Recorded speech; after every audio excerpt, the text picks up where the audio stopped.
Hello student, this is Shivani Chauhan, assistant professor in Ganga institute of education.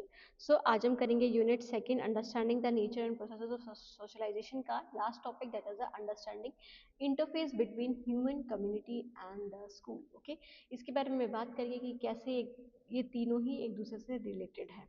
Start करते हैं। सबसे पहले जानेंगे इंटरफेस का मतलब क्या होता है। इंटरफेस का मतलब क्या है कि आप जब दो या दो से ज़्यादा चीज़ों में एक रिलेशन बिल्ड कर रहे हो, एक रिलेशनशिप दिखा रहे हो, आप इंटरैक्शन दिखा रहे हो कि कैसे वो दोनों या तीनों एक दूसरे से रिलेटेड हैं। जैसे कि हम यहाँ पर किसका इंटरफेस दिखाएंगे, ह्यूमन कम्युनिटी एंड स्कूल, कि कैसे हमारा जो स्कूल है, ओके, और हमारी जो हमारा घर है, हमारी कम्युनिटी है, कैसे एक दूसरे से लिंक्ड हैं, क्या इन तीनों के बीच में एक रिलेशनशिप है, कैसे इंटरेक्ट करते हैं एक दूसरे से। So these three institutions are the primary agency of socialisation. तो हम बात करें, तीनों ही प्राइमरी नहीं है, बट बहुत बड़ा इंपॉर्टेंट रोल प्ले करते हैं। प्राइमरी जो एक तरह से आप एजेंसी बोल सकते हो, वो है हमारी, दैट इज़ अ फैमिली के। उसके बाद जो सेकेंडरी में आ जाते हैं वो आ जाते हैं स्कूल्स, कम्युनिटी, और जो हमारे रिलीजियस चीज़ें होती हैं, जहाँ पर रिलीजियस प्लेसेस होते हैं, तो ये सब सेकेंडरी में आ जाते हैं। तो ये जो इंस्टीट्यूशंस होते हैं बहुत ज़्यादा इंपॉर्टेंट रोल प्ले करते हैं हमारे समाजीकरण की प्रक्रिया में। So the way they connected और डिस्कनेक्ट, ये सब इन्फ्लुएंस करते हैं बच्चे के एकेडमिक अचीवमेंट में। कि फॉर एग्जांपल, चलो बात करते हैं एग्जांपल से। स्कूल आने से पहले, स्कूल ज्वाइन करने से पहले, क्लास में, सॉरी, दैट इज़ आपके फैमिली में बच्चों को हर चीज़ सिखाई जाती है। बच्चों को पहले से ही ABCD सिखा दी गई है, पोएम सिखा दिए गए हैं, वर्ड्स बता दिए गए, अल्फ़ाबेट्स बता दिए गए हैं, ए अनार, आ से आम, ये सारी चीज़ें बता दी गई हैं। तो जब वो स्कूल में जाएगा तो क्या उसकी परफॉर्मेंस रहेगी, अच्छी रहेगी ना, ऑब्वियसली। तो बहुत इंपॉर्टेंट रोल प्ले करते हैं। अगर आप घर में कुछ सही नहीं सिखाओगे, कंप्लीटली स्कूल पे डिपेंडेंट रहोगे, तो ये एक तरह से बच्चे की अचीवमेंट में बहुत नेगेटिव इफेक्ट डालेगा। तो अगर ये एक दूसरे से कनेक्टेड रहेंगे तो बच्चे की एकेडमिक अचीवमेंट भी अच्छी होगी, बच्चे के अंदर वैल्यूज़ डेवलप होंगी, बच्चे की पर्सनैलिटी एक तरह से आप बोल सकते हो कि एक्सट्रोवर्ट या फिर इंट्रोवर्ट जो भी हो, पर वो एक अच्छा इंसान बन पाएगा। ओके, पार्टिसिपेट करेंगे सोसाइटी में, फ्यूचर पार्टिसिपेशन हमें देखने को मिलेगा जब उनको सहभागिता के साथ या फिर तीनों के मेल मिलाप के साथ पढ़ाया जाएगा तो, है ना। सो हिंदी में इंटरफेस का क्या है, घर, समुदाय और स्कूल के बीच बातचीत और संबंध का बिंदु। ये तीन संस्थाएं समाजीकरण की प्राथमिक एजेंसियां हैं। फर्स्ट जो घर है वो प्राथमिक है और ये दोनों सेकेंडरी एजेंसीज है। सो जिस तरह से वे जुड़ते हैं या अलग होते हैं, वह बच्चे की शैक्षणिक उपलब्धि, मूल्यों, व्यक्तित्व और समाज में भविष्य की भागीदारी को प्रभावित करता है ना। कि कैसे अगर आपके स्कूल में अच्छा, आपको आपकी फैमिली में बहुत अच्छा पढ़ाया गया है शुरुआती दौर में, तो आप स्कूल में बहुत अच्छा क्या कर पाओगे, अपना जो इंटरेक्शन है या फिर अपनी बात है वो रख पाओगे, अपनी बात कह पाओगे। ऐसे ही जैसे कम्युनिटी अगर आपको क्या करे, सपोर्ट कर रही है पढ़ाने के लिए, आपकी जो सोसाइटी है, तो जिससे कि स्कूल में बहुत अच्छा इम्पैक्ट हमें देखने को मिलेगा। सो नेक्स्ट इज, अगर हम बात करें सबसे पहले होम की, दैट इज़ अ फैमिली। तो फैमिली क्या है, family is the first school of the child, है ना। बच्चे का पहला स्कूल होता है, क्योंकि वहाँ पर बच्चा सबसे पहले शिक्षित होने के लिए तैयार करा जाता है। लैंग्वेज उसे सिखाई जाती है। लैंग्वेज क्या, कि कैसे उसे बोलना है, उसकी फैमिली पे डिपेंड होती है। हैबिट्स क्या होनी चाहिए, मानदंड क्या होने चाहिए, मूल्य क्या होनी चाहिए, आपके रोल्स क्या हैं। फॉर एग्जाम्पल आपको सिखाया जाता है कि आप लड़का हो, है ना, बायोलॉजिकली, तो आपको उसके जैसे ही बिहेव करना है, आप लड़की हो तो आपको ऐसे बिहेव करना है। तो सारी चीज़ें सिखाई जाती है हमें पहले से ही, हमारे घर घर से शुरू होती है। सो इमोशनल सिक्योरिटी, मोटिवेशन और एस्पिरेशंस तीनों ही प्रोवाइड करा जाता है फैमिली के द्वारा। एक तरह से हमारी सपोर्ट बनती है फैमिली, जब भी हमें कोई परेशानी है, हमें हेल्प करते हैं, मोटिवेशन देते हैं, और एक तरह से एस्पायर भी करते हैं हमें आगे बढ़ने के लिए। हमारे पेरेंटल एटीट्यूड होते हैं वो बहुत ज़्यादा अफेक्ट करते हैं हमारी पढ़ाई को, हमारी लर्निंग को। फॉर एग्जांपल हमारे पेरेंट्स बहुत ज़्यादा सपोर्ट कर रहे हैं तो इट मीन्स कि हम अच्छा पढ़ सकते हैं, बहुत ज़्यादा पढ़ेंगे, अच्छे कामयाब भी हो जाएंगे। पर अगर हमारा जो फैमिली है वो सपोर्ट नहीं कर रही है, नेगलेक्ट कर देता है, इस मानता है कि छोड़ो ना, जैसा भी कर रहा है वैसा करने दो, तो उससे बच्चे पे भी एक नेगेटिव इफेक्ट पड़ता है ना। तो लर्निंग पे बहुत ज़्यादा इफेक्ट करता है। जैसे कि एग्जाम्पल दिया हुआ है कि एक लिटरेट फैमिली जो है, लिटरेट पेरेंट्स हैं जिसके माँ बाप पढ़े लिखे हैं, तो वहाँ पर रीडिंग कल्चर को ज़्यादा एनकरेज करा जाता है कि बच्चों को घरों में भी पढ़ाया जाता है, उन्हें समझाया जाता है, उन्हें जो चीज़ समझ नहीं आ रही। पर अगर हम बात करें जहाँ पे इलिटरेट पेरेंट्स होते हैं, उनको स्कूल्स में आकर के पढ़ना होता है, अपने टीचर्स पे ही ज़्यादा रिलाय होते हैं वो, क्योंकि घर में उनके माँ बाप उन्हें नहीं पढ़ा पाते हैं बिकॉज ऑफ द इलिटरेसी, है ना, वो पढ़े लिखे नहीं होते हैं। हिंदी मीडियम वाले यहाँ से देख लेना, घर का बच्चे का पहला स्कूल घर को ही माना जाता है। So next is community. Community की बात करें तो नेबरहुड, हमारी एक्सटेंडेड फैमिली, जैसे माँ बाप हमारे हैं, मम्मी पापा बहन भाई, ये सब हमारी फैमिली में। एक्सटेंडेड फैमिली कौन हुई? मामा मामी, ताई ताऊ, चाचा चाची, बुआ फूफा, है ना। तो ये सब एक्सटेंडेड फैमिली में आ गए। तो ये सब कम्युनिटी में क्या करे जाते हैं, गिने जाते हैं। रिलीजियस ग्रुप्स, हमारे हमारे दोस्त। तो ये हमें इनफॉर्मल लर्निंग बहुत ज़्यादा प्रोवाइड करते हैं। इनफॉर्मल लर्निंग मतलब जहाँ पर हम एक्सपीरियंसेस से सीखते हैं, जहाँ पर हम कुछ देख करके, ऑब्जर्व करके सीखते हैं, है ना। हमें सिखाया जाता है बातों बातों में ही। सो री इन्फोर्स कल्चर आइडेंटिटी, इससे हमें पता चलता है कि हमारी एक तरह से हमारा क्या कल्चर है, हमारी पहचान क्या है, मोरल कोड्स क्या है हमारी सोसाइटी, हमारी कम्युनिटी के, कि कैसे हमें रहना है, कैसे हमें बिहेव करना है, ट्रेडिशंस क्या है, रीति रिवाज क्या है हमारी। सो कम्युनिटी एक तरह से रिसोर्स प्रोवाइडर का हेल्प करती है, हमें जो भी चीज़ की ज़रूरत होती है, जैसे लाइब्रेरीज की, है ना, लोकल नॉलेज की ज़रूरत है, कल्चर प्रैक्टिसेस की ज़रूरत है, हॉस्पिटल्स प्रोवाइड करती है हमें, टेम्पल्स प्रोवाइड करती है हमारे लिए, ताकि हम एक अच्छी सही जगह पर जा करके हम प्रार्थना कर सके, प्रेयर कर सके। तो कम्युनिटी एक तरह से रिसोर्स प्रोवाइडर का काम करती है, जो हमारी सारी जो मांगे हैं, हमारी जो भी हमारी नीड्स है, उनको फुलफिल करने की हेल्प करती है हमें। ओके। सो जैसे कि कम्युनिटी फेस्टिवल्स होते हैं, पंचायत होते हैं जहाँ पर लोगों के जो भी प्रॉब्लम्स है उसको रिजॉल्व करा जाता है। एनजीओज होते हैं जो जो बहुत गरीब बच्चे हैं या फिर गरीब घर से जो लोग आते हैं, उनकी हेल्प करी जाती है, उनको राशन पानी, उनको फ्री में एजुकेशन दी जाती है। तो ये स्कूल से पार्टनरशिप कर लेते हैं, जिसकी वजह से एक तरह से कम्युनिटी, एक तरह से जो गरीब बच्चे हैं, जो भी जहाँ पर भी हमें अवेयरनेस पहुँचानी है वो हम पहुँचा सकते हैं, जैसे हेल्थ से रिलेटेड, एनवायरनमेंट से रिलेटेड, या फिर पढ़ाई लिखाई से रिलेटेड। ठीक है। सो ये है हिंदी में समुदाय से पड़ोस, विस्तारित परिवार, धार्मिक समूह और सहकर्मी नेटवर्क अनौपचारिक शिक्षा प्रदान करता है, जो कि कम्युनिटी के अंदर ही आते हैं। सांस्कृतिक पहचान, नैतिक संहिताओं और परंपराओं को सुदृढ़ करता है हमारा समुदाय, इन चीज़ को और भी ज़्यादा बढ़ाता है, क्योंकि यहाँ पर हम एक्सपीरियंस से ऑब्जर्व करके चीज़ों को सीखते हैं। ओके। और एक तरह से आप बोल सकते हो संसाधन प्रदाता का काम करता है हमारी कम्युनिटी। Next is school. तो स्कूल क्या है, यहाँ पर हम फॉर्मल एजुकेशन लेते हैं, एक सिस्टमेटिक वे से एजुकेशन लेते हैं। फिर फर्स्ट क्लास, फिर सेकंड क्लास में आपको थोड़ी हार्ड कॉम्प्लेक्स चीज़ें हो जाएंगी, फिर थर्ड में और कॉम्प्लेक्स, फिर फोर्थ में ज़्यादा कॉम्प्लेक्स, फिफ्थ में सो ऑन।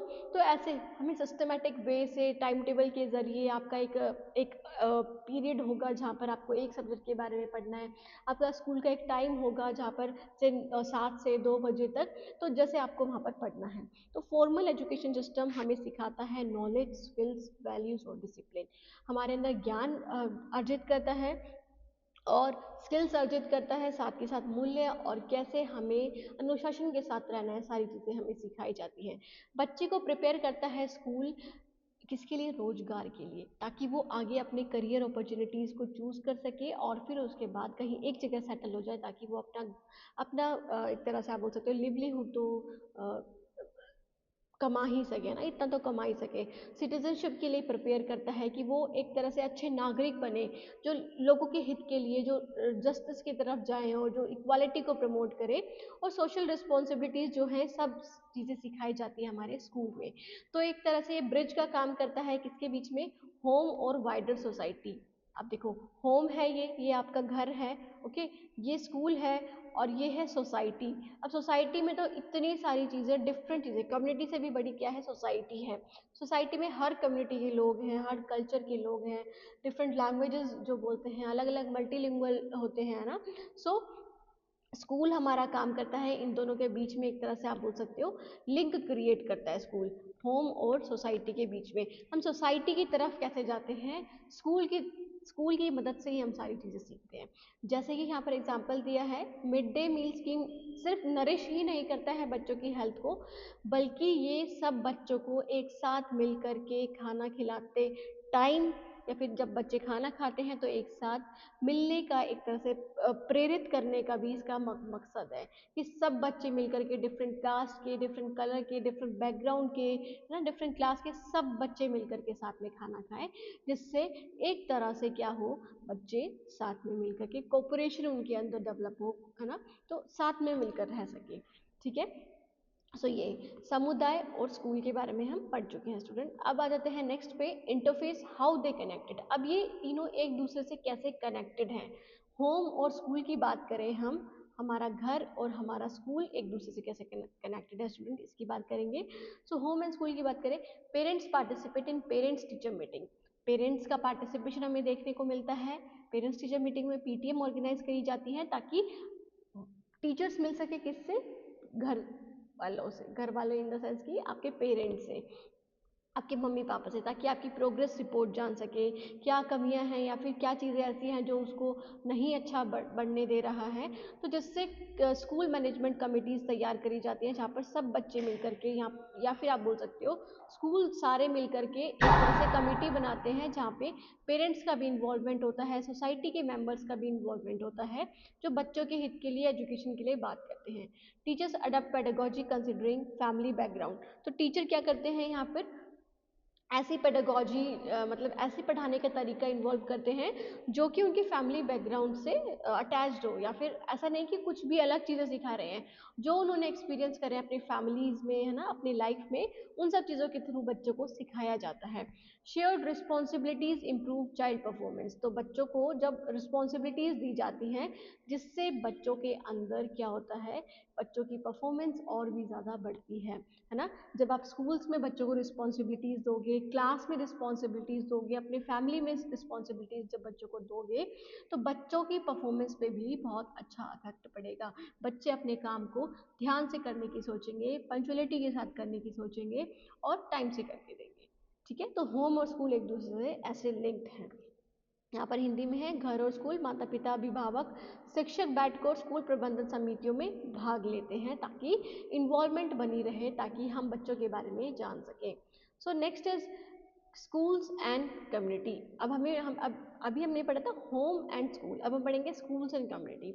हमारे जो स्कूल है और हमारी कम्युनिटी कैसे एक दूसरे से लिंक्ड है, कैसे एक दूसरे से इंटर रिलेटेड है। सो स्कूल कम्युनिटी रिसोर्सेज को यूज़ करते हैं, लाइक लोकल लीडर्स को यूज़ करते हैं, है ना, प्रेरित करने के लिए बच्चों को। प्रोफेशनल कल्चर नॉलेज, प्रोफेशनल्स को यूज़ करते हैं, लाइक अगर हमें बच्चों को लॉज के बारे में सिखाना है तो हम लॉयर को लेकर के आ सकते हैं, हम किसी जज को इन्वाइट कर सकते हैं, है ना, जो बच्चों को लॉज के बारे में सिखा सके।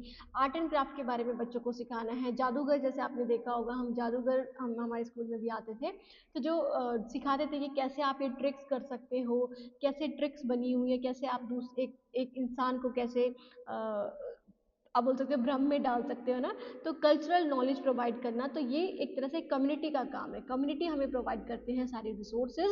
सो कम्युनिटी मॉनिटर करता है स्कूल्स की अकाउंटेबिलिटी को, कि स्कूल सही काम कर रहा है या नहीं कर रहा है, बच्चों के हित के लिए काम कर रहा है या नहीं कर रहा है ना। तो जैसे आरटीई एक्ट के तहत यहाँ पर स्कूल डेवलपमेंट कमिटीज़ बनाई जाती हैं, जिसमें पेरेंट्स भी होते हैं, कम्युनिटी मेंबर्स भी होते हैं, सोसाइटी के मेंबर्स भी होते हैं, स्कूल के मेंबर्स भी होते हैं, ताकि एक प्लान बना सके, एक ऐसा प्लान जो इफेक्टिव भी हो और एफिशिएंट भी हो, मतलब जिसमें सभी बच्चों को ध्यान में रखते हुए चीज़ें कराई जाए, ऐसी पेडागोजी, ऐसे रिसोर्सेज यूज़ करे जाए ताकि बच्चे कम्युनिटी के बारे में भी सीख सके, अपनी सोसाइटी के बारे में भी सीख सके। प्रोग्राम लाइक लिटरेसी कैंपेन, की बच्चों को साक्षरता देना, बच्चों को एटलीस्ट बच्चों के पास अपना नाम लिखना, एटलीस्ट बच्चे 12th क्लास तो कर सके, है ना। ऐसे बच्चों के पास या फिर गांव गांव में जाकर के कम्युनिटी के थ्रू अब ये जो अवेयरनेस प्रोग्राम है ये स्टार्ट करना, हेल्थ अवेयरनेस प्रोग्राम स्टार्ट करना, स्वच्छ भारत अभियान जैसे स्टार्ट किया गया था, जहाँ पे जब सब गांव में, है ना, स्वच्छता के ऊपर बहुत ज़्यादा जोर दिया गया था, जिसमें स्कूल्स और कम्युनिटीज़ दोनों को ही इन्वॉल्व करा जाता है। स्कूल्स के बच्चे आकर के और कम्युनिटी मेंबर्स को एनकरेज करते हैं, है ना। तो ये सारी चीज़ें। नेक्स्ट इज ये स्कूल और समुदाय के बीच में, स्कूल सामुदायिक संसाधनों, स्थानीय नेताओं, पेशेवरों और सांस्कृतिक ज्ञान का उपयोग करते हैं। नेक्स्ट इज द इंटरफेस, इसमें आ जाएगा होम एंड कम्युनिटी। अब होम और कम्युनिटी कैसे एक दूसरे से रिलेटेड हैं, तो फैमिली नॉर्म्स, प्रैक्टिसेस, एक्सपेक्टेशंस कहाँ से आती हैं, कम्युनिटी से आती हैं। जैसे आपने अपने मम्मी पापा को भी सुना बोलते सुना होगा हम सोसाइटी से बाहर जाकर के कैसे काम कर सकते हैं। सोसाइटी को तो देखना पड़ेगा ना, हमारी कम्युनिटी, हमारे समुदाय के लोगों को तो देखना पड़ेगा ना एटलीस्ट। तो फैमिली जो होती है वो नॉर्म्स, जो मानदंड होते हैं और जो चीज़ें करनी हैं, जो चीज़ें नहीं करनी हैं, एक्सपेक्टेशन, ये सब हमें कम्युनिटी से ही प्रोवाइड होती है, हमारे समुदाय से ही प्रोवाइड होती है। सो कम्युनिटी प्रोवाइड करता है सोशल सपोर्ट, है ना, कि बच्चों की चाइल्ड केयर के लिए कल्चरल ट्रेडिशंस प्रोवाइड करने में, ताकि हर इंसान को इक्वल दर्जा दिया जा सके। जैसे कि extended families often helps with children education in rural India, कि जो एक्सटेंडेड फैमिलीज होती हैं, जैसे आपके और जो परिवार के लोग होते हैं, जैसे मामा मामी ताई चाचा ऐसे लोग, तो वो बच्चों की हेल्प करते हैं एटलीस्ट किसके लिए, ताकि रूरल इंडिया के बच्चे पढ़ सके, है ना, उनको एजुकेशन प्रोवाइड कर सके। तो जैसे ग्रामीण भारत में विस्तारित परिवार अक्सर बच्चों की शिक्षा में मदद करते हैं, ताकि जो गरीब लोग, गरीब तबके से आते हैं ना, उनके जैसे फॉर एग्जांपल मामा मामी बहुत ज़्यादा अमीर हैं, बहुत पैसा है, तो वो गांव के बच्चों के लिए भी हेल्प कर देते हैं। ठीक है। सो इम्पोर्टेंस ऑफ स्ट्रॉन्ग इंटरफेस, तो ये इंटरफेस अगर अच्छा बना रहे, मतलब हर हर चीज़, जैसे कम्युनिटी, होम और हमारी जो दैट इज़ अ स्कूल है, वो एक दूसरे से रिलेटेड बने रहे, एक स्ट्रॉन्ग इंटरफेस हो, तो इससे बच्चे का हमें संपूर्ण विकास देखने को मिलेगा। बच्चा हर तरह से डेवलप होगा, उसकी एकेडमिक ग्रोथ भी, सोशल ग्रोथ भी, मोरली भी, इमोशनली भी, तो हर तरह से उसको विकसित देखने में हमें हेल्प मिलेगी या फिर वो होगा। इंक्लूजन मतलब हर बच्चे के ऊपर ध्यान दिया जाएगा, चाहे वो किसी भी कम्युनिटी से आते हो, कोई भी किसी भी तरह के बच्चे हो, चाहे वो डिसेबल्ड हो, चाहे वो अल्पसंख्यक लोग हो, तो हर बच्चे को ध्यान दिया जाएगा, हर इंसान के ऊपर ध्यान दिया जाएगा और हर इंसान सपोर्ट करेगा, आपका स्कूल भी, आपका होम भी और आपकी कम्युनिटी भी। ओके। डेमोक्रेटिक पार्टिसिपेशन देखने को मिलेगा, हर किसी का अधिकार होगा कि वो अपनी बात रख सके, शेयर कर सके ऑनरशिप ऑफ एजुकेशन को, पेरेंट्स और कम्युनिटी के एंगेजमेंट होने पे। नेशन बिल्डिंग में बात कर सकते हैं, जैसे हम बच्चों को सिखा सकते हैं इक्वालिटी, और कैसे आप धर्मनिरपेक्ष राज्य बना सकते हो, बिना किसी धर्म को ऊपर रखे हुए सब लोग मिलकर के कैसे काम कर सकते हैं। बच्चे के अंदर मानवतावादी जो वैल्यूज़ हैं वो सिखा सकते हो, जैसे आप एम्पैथी, कोऑपरेशन, है ना, टीम वर्क। तो ये सारी चीज़ें जब इन्फ्लुएंस की जाएंगी, तो एक अच्छा स्ट्रॉन्ग इंटरफेस देखने को मिलेगा, है ना। मतलब अगर होम, कम्युनिटी और स्कूल हमारे तीनों ही सपोर्ट करेंगे एक दूसरे को, तो हमें बहुत अच्छा बच्चों के अंदर डेवलपमेंट देखने को मिलेगा। नेक्स्ट इज चैलेंजेस क्या देखने को मिलते हैं, तो जैसे हम देखते हैं कि कई बार ऐसा होता है कि लड़कियों को ज़बरदस्ती स्कूल भेज देते हैं, ज़बरदस्ती इन द सेंस कि वो चाहते नहीं है बट फिर भी भेज देते हैं, तो जिसकी वजह से लड़कियों पर ध्यान नहीं दिया जाता पेरेंट्स के द्वारा, बस स्कूल स्कूल में ध्यान दिया जाता है, उनको रिसोर्सेज नहीं प्रोवाइड करे जाते घर घर के द्वारा, तो जिसकी वजह से बहुत ज़्यादा प्रॉब्लम देखने को मिलता है। मिसमैच हो जाता है, जैसे घर में बच्चे दूसरी भाषा बोलते हैं और स्कूल्स में उन्हें वो वाली भाषा से पढ़ाया ही नहीं जाता, तो language barrier, class barrier, caste barrier भी देखने को मिलते हैं, ये सारी प्रॉब्लम्स भी होती है। पेरेंटल इन्वॉल्वमेंट कम होती है क्योंकि वो पढ़े लिखे नहीं होते हैं, है ना, या फिर काम काज में इतने ज़्यादा बिजी रहते हैं कि बच्चों की तरफ देख ही नहीं पाते। स्कूल को क्या करता है कि स्कूल खुद को आइसोलेट समझता है, कभी कभार कम्युनिटी इश्यूज से, वो सोचता है कि मैं अलग हूँ, कम्युनिटी इश्यूज जो हो रहे हैं वो अलग है। School sometime isolate themselves from community issues, कि वो अपने आप को हटा लेता है, कम्युनिटी में जो भी इश्यूज हो रहे हैं वो होते रहे, हमें कोई भी प्रॉब्लम नहीं होनी चाहिए, तो एक तरह से कोऑपरेशन नहीं करते एक दूसरे के साथ। कम्युनिटी प्रेशर देखने को मिलता है हमें, जिससे कि रिग्रेसिव प्रैक्टिसेस भी फॉलो करनी पड़ती है, जैसे कि अर्ली मैरिज हो गया, जेंडर बाइसेस, लाइक लड़कियों को ना पढ़ाना, लड़कों को पढ़ाना, है ना, तो वो सारी चीज़ें भी हमें देखने को मिलती है, जिसकी वजह से बहुत ज़्यादा प्रॉब्लम सोसाइटी में बन रही हैं आज भी। तो मजबूत इंटरफेस का महत्व क्या है, समग्र विकास होगा, समावेशन होगा, इंक्लूसिवनेस होगी, डेमोक्रेटिक लोकतांत्रिक भागीदारी होगी और राष्ट्र निर्माण होगा। चुनौतियां हमने पढ़ ही ली हैं, आप हिंदी मीडियम वाले बच्चे यहाँ से देख सकते हैं। बाकी कोई डाउट है आपको तो फिर भी आप पूछ सकते हैं, any question related to this topic और any of the topic of your BEd second year. Okay, कोई भी टॉपिक सही समझ में आए तो आप बता सकते हैं। बाकी thank you so much student for watching the video, मिलते हैं नेक्स्ट वीडियो में, तब तक के लिए take care, bye, have a nice day.